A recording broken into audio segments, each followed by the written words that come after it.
বিএনপির বন্ধুদেরকে মনে করিয়ে দিতে চাই, রাজনৈতিক প্রশ্ন সংবিধানের দোহাই দিয়ে অজুহাত দিয়ে আমাদেরকে কাঁঠাল খাওয়ানোর চেষ্টা করবেন না।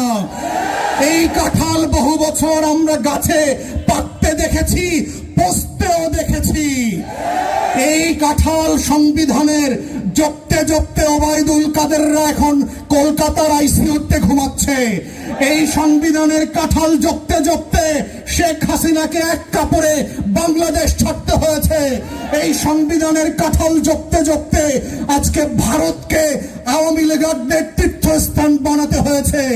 যেই দলের একাংশের নেতৃত্বে বাংলাদেশ স্বাধীন হয়েছিল, আজকে সেই দলের নেতাদেরকে, সেই পরিবারের সদস্যদেরকে দেশ ছেড়ে পালাতে হয়েছে।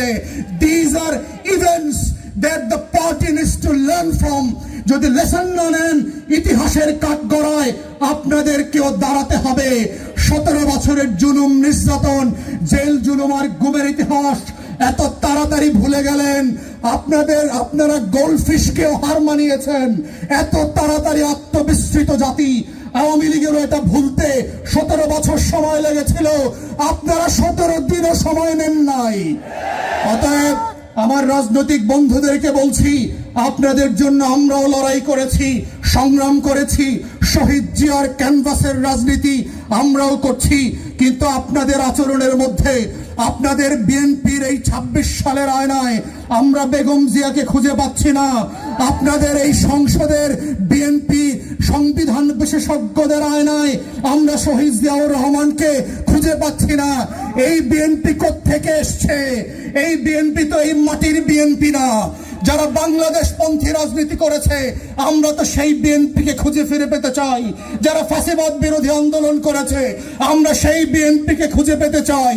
যেই দলের 60 লক্ষ নেতা কর্মী 1,33,000 মামলায় আসামি হয়ে পলাতক ফেরারি জীবনযাপন করেছে, আমরা সেই তৃণমূলের বিএনপিকে পেতে চাই। যেই দলের হাজার হাজার নেতা কর্মী ইলিয়াস আলীর মতো দলেশ্বরীতে হারিয়ে গেছে, আমরা সেই বিএনপিকে খুঁজে পেতে চাই। যেই বিএনপির হাজার হাজার নেতা কর্মী বাংলাদেশের জন্য দিল্লির আধিপত্যবাদের বিরুদ্ধে লড়াই করতে গিয়ে ধান খেতে, পাট খেতে ঘুমিয়েছে, আমরা সেই বিএনপিকে খুঁজে পেতে চাই। যেই বিএনপি আওয়ামী লীগ হয়ে যাবে না, যেই বিএনপি দিল্লির আধিপত্যবাদ মেনে নেবে না। তাই আমার তরুণ বন্ধুদেরকে বলতে চাই, লাল কার্ডটা কাকে দেখাতে হবে সেইটা বোঝার